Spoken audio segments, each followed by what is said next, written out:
What do you expect? Are we going to see Ghost Frogs put up a bit of a better fight this time around? I hope so. It does look like they put themselves in a little bit of a similar kind of style. They put Baranya, is a super comfortable hero, but he's in versus Pugna again. That doesn't feel too easy versus Pugna as a Pango. And I feel like we could have something similar kind of happen in this game where like the moves that I feel like Ghost Frogs now in this game, they're actually super limited, right? Their playmaking abilities is quite lackluster. It's going to heavily rely on Baranya just like the last game.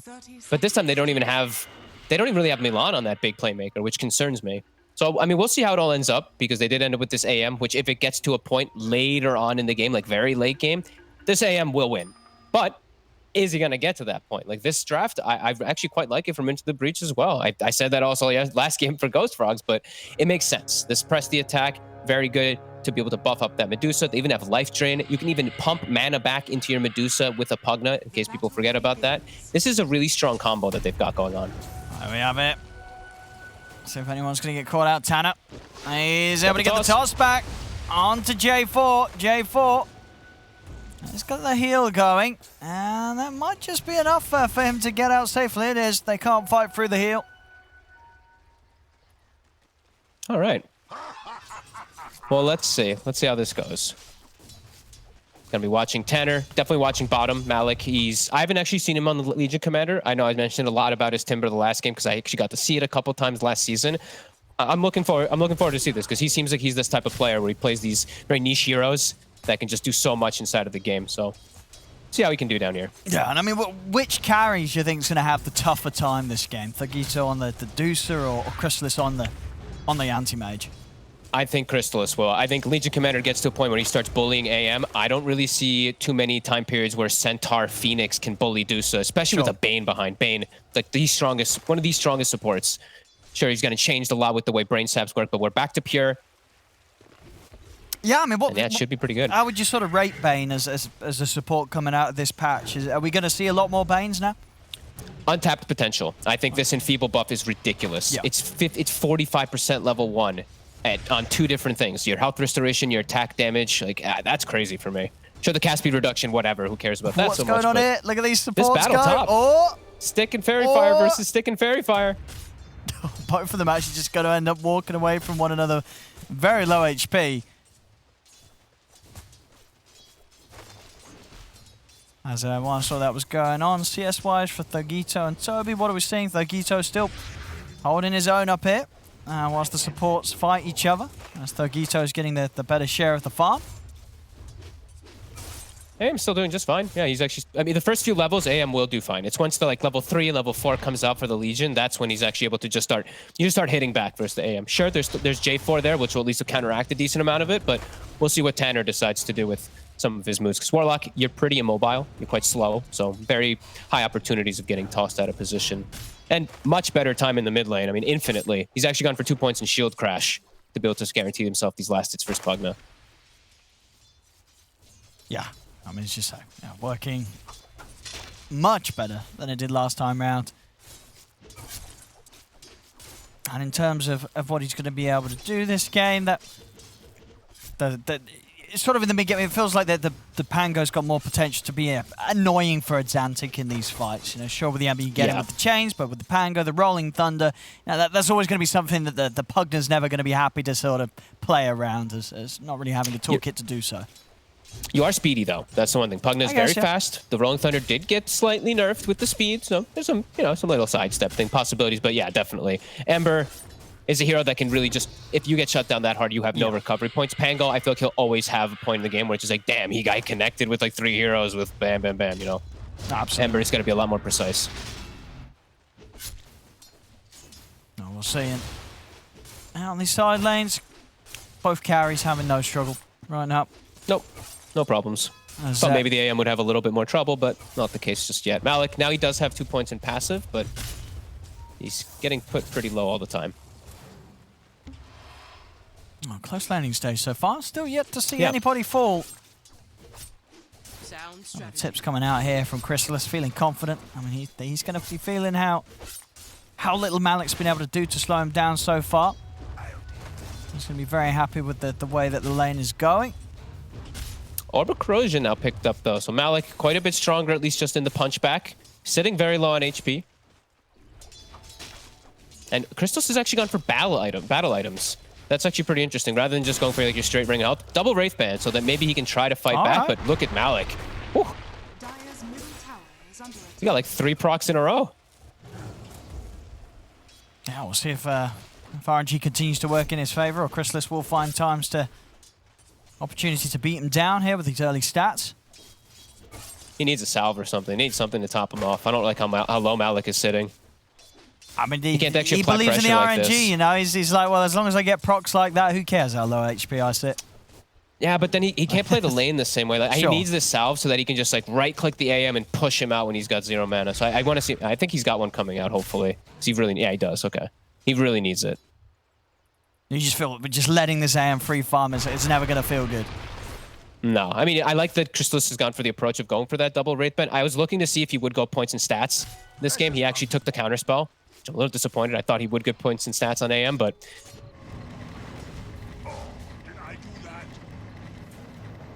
Baranya forced to just roll. Looks like in the mid lane. Maybe he was getting gone on. He actually had to just use it defensively.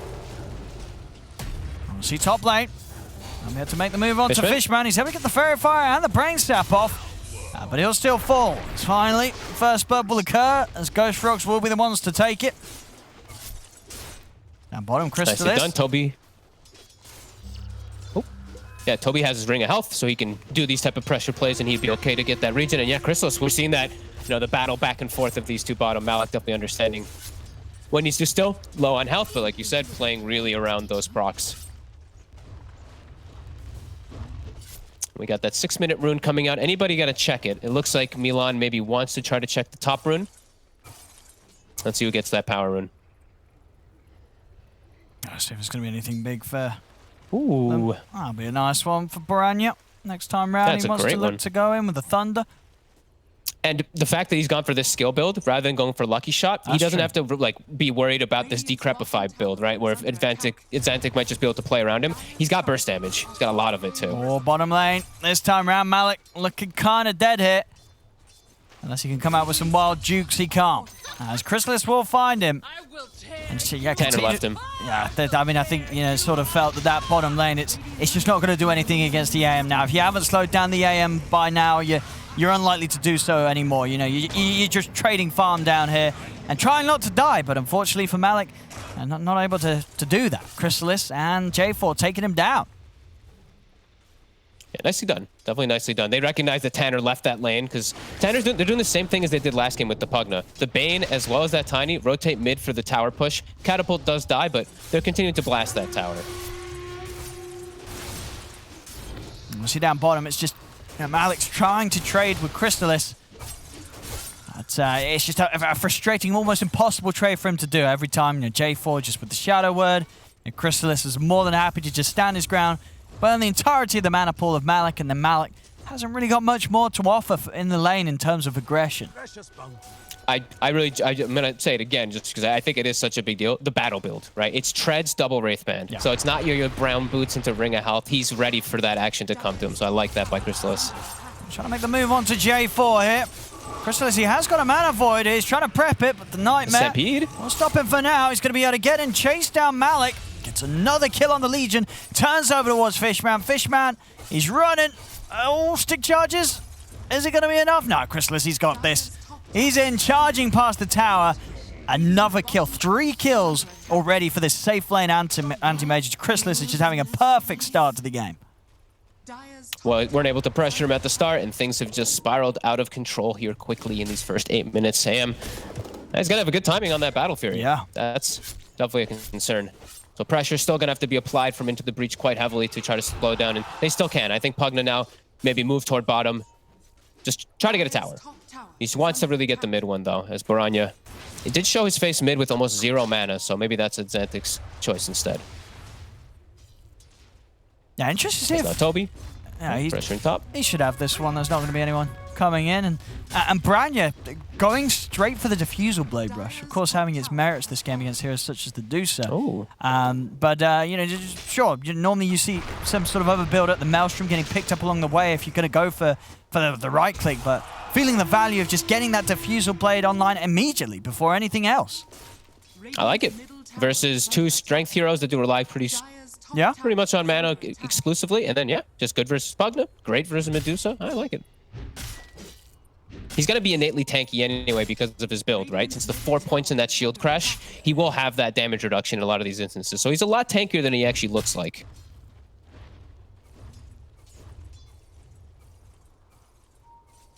But this is great for Ghost Frogs. This is not what you'd expect them to really be in with this AM to start out the game 4-0. Yeah, having an insane start, Chrysalis. Top lane Toby, causing issues for Thugito, just pushing him away from the jungle. Toby's huge. I mean, the Vanguard, it's this new big pickup that people are doing on Centaur because it got this slight little buff. You have this Retaliate too. You can push buildings. You can just be a real big nuisance, and your team just has to play around Stampede. It's got such a low cooldown now. You can make so many aggressive plays with it. Still feels a little awkward for the side of Into the Breach. They're just still trying to pressure, get this tower, maybe get J4. Oh, I got the toss back. Stampede if they'd like to, but they're gonna have the burst surely. Oh wow! Yeah, as you say, Stampede's gonna be popped. They want to save J4. In fact, they want to try and turn it around as well. Baranya coming in with the Thunder straight over on top of Fishman. As Fishman, he'll get taken out. Some quick reactions and no hesitance to save even the support there. Toby making sure that J4 doesn't go down. And 5-0 already at this point in the game, and now they're collapsing onto mid. They have their own catapult on the side of Ghost Frogs. Are they quite level 6 on either support? Not quite yet. The Tome will be coming out to give it to them, but now they're applying their own pressure versus the Pugna draft. Yeah, some fast stuff here. Into the Breach will try and do the best to push them back. Yeah, Toby very tanky. And again, the backup of J4 just creating these targets that they're going to be very hard to bring down with the sort of damage over time from spells such as the Life Drain. They're always going to have a sufficient amount to offset it with.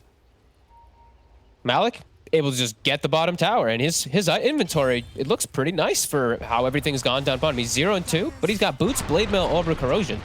And his job, it's always going to be the same thing. He gets to press the attack on the Medusa. If he ever gets the duel successful on the Anti-Mage is very likely to die. That's the big reason they picked this hero up. And of course, the Shard, as we know, got buffed up immensely, works really well if you are just playing behind a big carry like a Medusa.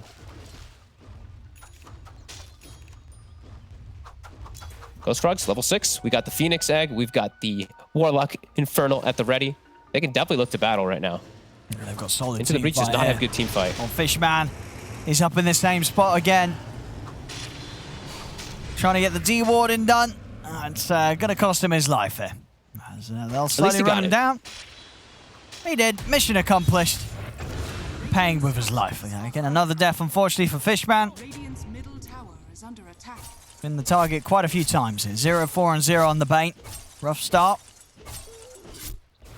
6-0 already with the AM on your team. They must be feeling so damn good as he's got one more component to his battlefield. And look at these juicy stacks he's got around him. Ooh. They're just going to help him kill it pre-Battle Fury. Speed up that timing. Milan doing a great job of prepping the jungle here for Chrysalis. And they're not getting pressure put onto them at all right now, which you have to feel pretty bad if you're Into the Breach. Just Pugna not having even close to the game as last time. 0-0-0, hasn't died, but they have not been able to take that mid tower still with him. No, just crazy sort of how much better Branya was able to play this time round on the Pango in the matchup. You know, considering how badly he did get shut down when he played Ember in game 1 in that mid lane. This time round, as the Pango, he seemed just so much more comfortable in the 1v1. Tanner, the Diffusal, it'll clip him. Quick kill. Yeah. This Diffusal certainly working, as you say, you know, against these heroes. One stun and a chance for a few hits, and suddenly Tanner, he's got no sort of spell to throw out and protect himself by any time. That actually was, I'm going to call that some nice space, actually, from Tanner. They baited Rolling Thunder. They used Stampede as well, and they just went and took the mid tower during that one. So that was actually pretty decent exchange there for Into the Breach. As Fishman, another D ward. Look at him go. Well, he's certainly getting the job done as the support. Of course, him dying is not the biggest worry. And space is being made. Thugito and Xantic's farm still up there on parallel with that of Crystalis and Piranhas. This defusal is going to cause some problems, though. I mean, it's going to be a lot of damage that the Medusa is not going to really expect to come out in most of these situations. So I'd like this pickup quite a lot. Especially because it works so well with you when you're playing with AM too. You're just going to be burning people down for that mana void. They're playing around Thugito. They're actually looking to get a bit aggressive here, but Toby on the high ground breaks the smoke. I mean, they're gonna try and go for him here. He's really tanky. That's not gonna happen. That's not gonna happen. The golem's down. Supernova as well. They've got to run into the breach. This is not a fight they need to be a part of, as the carry offering will beat down Tanner. As Tanner and Fishman, they've got to keep running. Thugito's out with the Stone Gaze.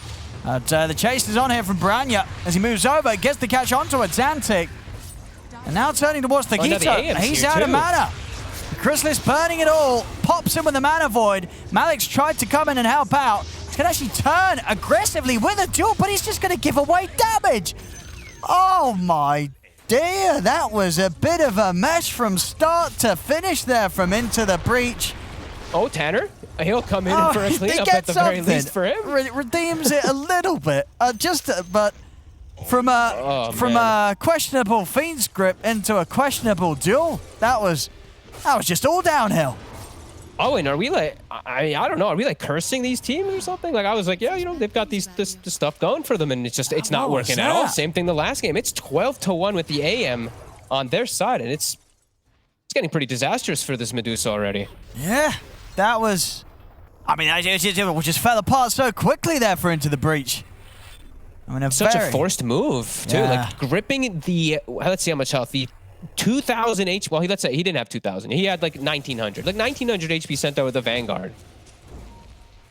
And that's not a place where they want to be looking to make that play, right? Like, they've already gotten the 2 towers, and this play down here, it doesn't net them anything. It just kind of pulls attention away. But instead, it actually brought the rest of his team down. That actually caused a spiral of disastrous events rather than just 1 or 2 kills that they had the supports die. That was quite a big mistake there. Oh, for sure. Crystalis and Branya now propelled a decent amount above that. They're huge. Of their counterparts on Into the Breach. And Medusa at this point in the game, when you're in this matchup versus Anti-Mage, you want to be significantly ahead. If you're on even grounds, it feels really bad. And you're not on even grounds even. You're actually quite far behind. This does not feel good to be in the position of Into the Breach at the moment at all. All their timings are just messed up. They wanted to be on a completely different window of the game. Let's see what they can do now. They've got a blink on the Legion, so they actually have a form of initiation. Since Tanner, he did not have the same game this time around. No blink even on the horizon still. Now at least they have some form of initiation. See if they can't do anything. Mid lane, Branya's gonna go. Stampede. He's going to go charging in straight away over towards the Dante. They get the jump in with the Hoostomp from Toby. If they got the damage, Fiend's Grip comes out to hold him back. Thugito's in position with the Stone Gaze, the Jewel as well to lock down Piranha. The Supernova's going to be attempted. Thugito, is he able to take it down in time? He is. They bring down the Egg. They bring down Piranha. As this time round Into the Breach, they'll be able to hold their ground and turn things around. Big Mana Void comes out for Crystalis as he's able to jump in and pop at Xantic. And all that fight just disappears for just a Mana Void as Crystalis comes and cleans it all up. That was the blink reveal from that Legion commander, and Fishman being in good position. That was a nice sleep, the initial one to dodge the Pugna hit, but still does feel like Ghost Frogs are in a just fine position as Crystalis gets the nice cleanup, and he's on his way toward Manta. So still hitting all these very nice timings for himself. Still yet to really have any sort of solution for this anti-mage players. See the move in mid. That's made. This time around, Fishman, he may have had a dodgy Fiend's Grip earlier, but this time, able to come out with some good counter plays to stop that aggression from Ghost Rock, getting more than it did. Of course, still ended with Anti-Mage Crystalis stepping in for a kill, but resulting in them losing 2 of their own lives. What neutral ends we get? Who got the Philosopher's Stone? It's going to be the Dire, who got it. Who's actually the best option? Probably Tanner. Actually, Tanner doesn't need it anymore. He's got his Blink Dagger, so Philly Stone to the Bane. At least he'll be able to get some type of defensive item for his team. I'm coming into the jungle. They got the double blinks. Blink Centaur, Blink Pangolier. Great ways to start the fight. Great ways to control the fight overall. Still have to watch out. The combo is definitely there. That duel plus the Stone Gaze, it's something that they do have to be very careful for. Even the Pango, he can get caught by that duel. There's three different forms of ways to stop him during his role with that Stone Gaze, Fiend's Grip, as well as the duel. Now they get on with the tier 2 push it. Nice and early, still 19 minutes in. This seems to be the new build too on these. This is the build on Centaur, I guess. Blink, Vanguard, into your Solar Crest just to be that big buff up for your carry. Oh, I just noticed they have double Veil. J4 and Milan both have a Veil. I didn't even see that. Oh. All right. I mean, it got buffed. It got buffed, but enough to have a couple on the same team. I don't know. Apparently so. Apparently so. If the two of them. I mean, if they sort of do it perfectly between the two of them, it's going to have that 100% uptime. Okay, let's see how this one goes. Into the Breach was very good last time around this Roche Pit. They have the Octarine as well on the Pugna finished. They get the scan successful. They're not going to make the same mistake as last time. No, not at all. They learned their lesson. Oh, DD bottom. That's pretty huge for Thagito. He's going to have it for this. Could be a pretty big difference maker. They pass him the bottle too, so he can hang on to it for as long as he does feel necessary. Smoke back. They might be able to get a jump. Got to watch out with some of these squishier heroes. Actually, it's a smoke straight back into Roche rather than looking for action. And it looks like into the Breach. They don't expect that. They're nowhere near. In fact, they're wandering up in the opposite direction. But this Roche will be a successful one here for Ghost Roche as they take it a bit more careful and it pays off. He's into the Breach, no chance to contest that. And that's an anti-mage now with his Manta finished and an Aegis. So he can play pretty crazy. He can play pretty aggressively onto this Pugna, who this game, he didn't go for the first item, Glimmer Cape. And he went for that first item, Octarine. Doesn't really have a good way to protect himself. So Christos could just full out focus the Pugna with this. With the Stampede, with Aegis, a lot more freedom for him. Next fight looks like it should be pretty difficult. However, there is still that DD Dusa. So see if that makes a difference.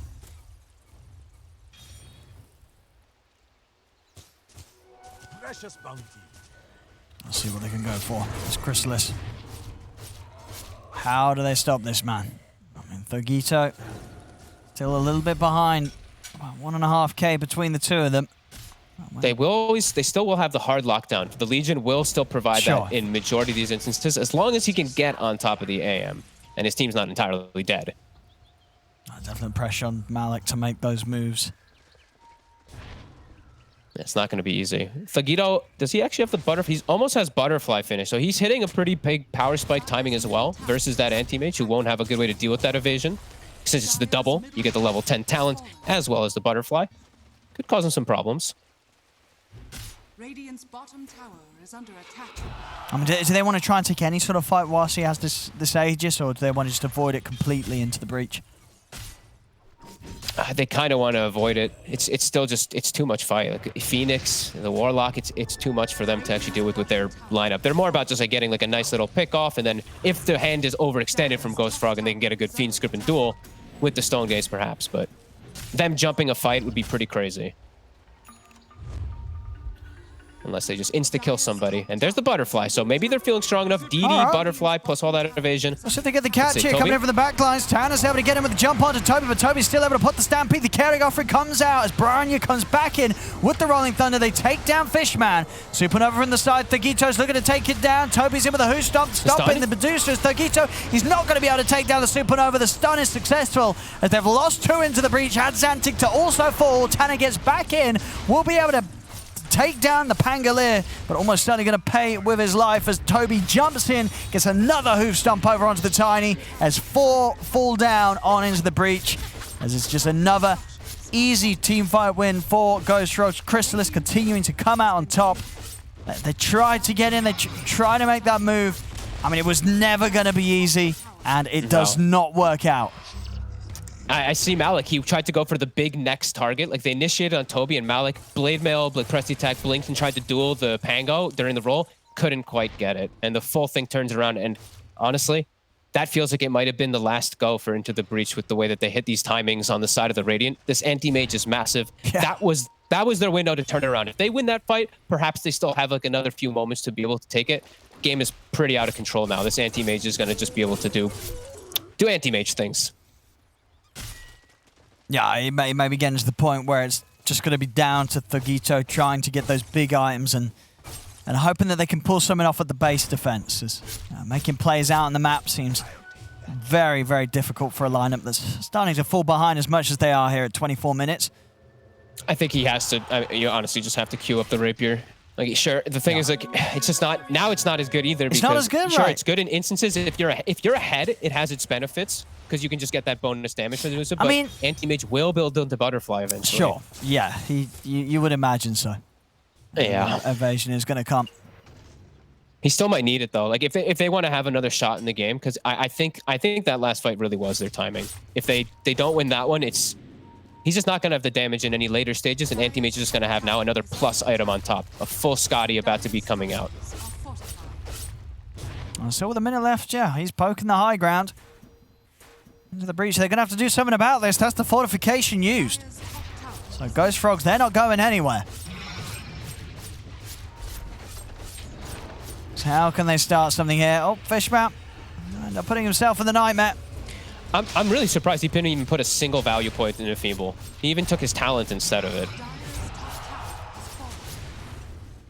He's gotten buffed up so many times. Well, I thought for sure he was gonna. That's pretty wild, isn't it? Yeah, what the? It's 40 mana. No points. It's inconsequential to use it, so that's really strange. He wanted it to be buffed more, apparently.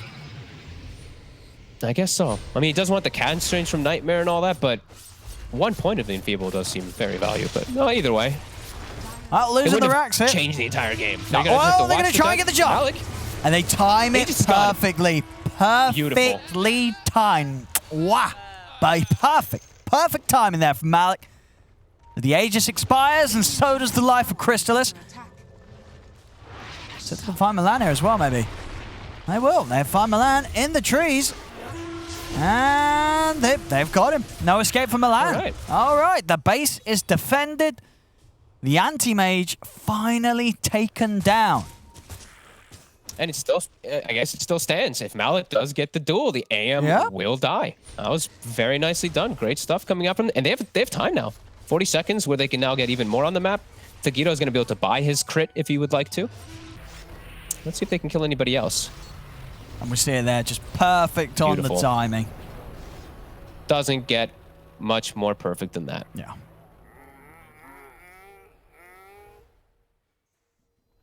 Well, let's see if they can keep that up, though. They're going to need a few more holds like that. Get. See what they can do whilst Crystallis is down for 10 more seconds. Yeah, he's already back. Yeah.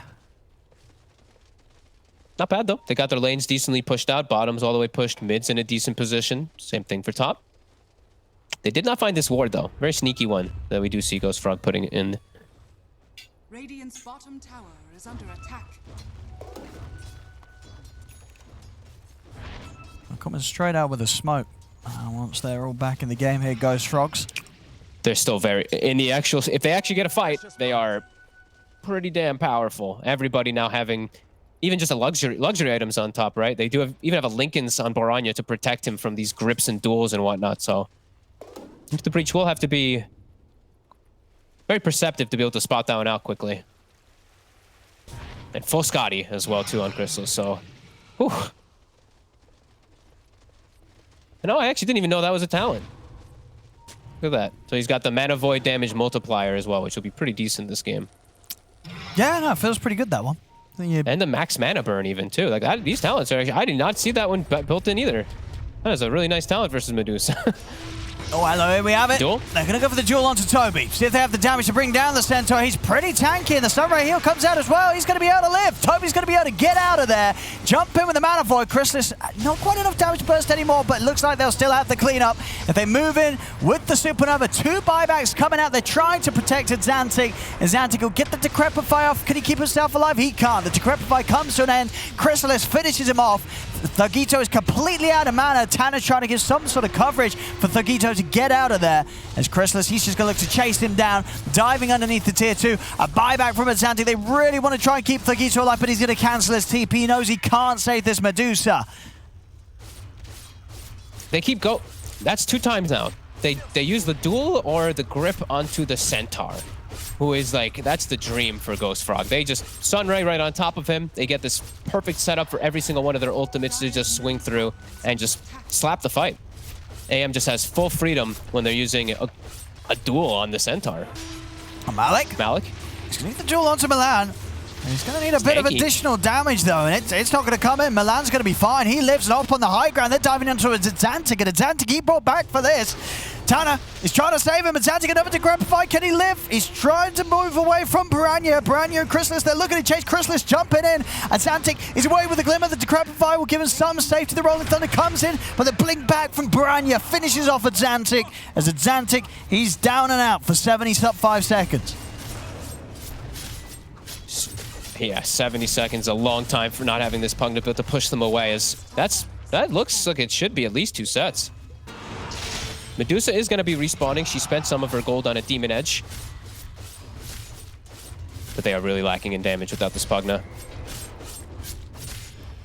Fishman, look at the sleep. I'm going to get the toss back. Toss back. Look at the Fiend's Get grip. the grip as well. Looking into the duel. Okay. Have they got the damage, though? Toby comes in with a Who Stop, tries to save, but they will manage to bring down the Anti-Mage. Big Sunray burn, though, working through Thugito and Malik. Thugito will go down. Tanner tossing Malik over to the side will save Malik, but they've lost the Bane. There's 3 dead still on into the breach, and they'll call it. Yeah, the buyback was coming out there from Chrysalis, ready to run down mid and end the game, whilst they knew that there'd be no further buybacks. There's game 2 going, well, very much the way Ghost Frogs and the same ferocity as game 1 really differ into the breach, as this game was, I mean, you could almost smell it was over after just looking at how good of a start Chrysalis was having on his anti-mage. This was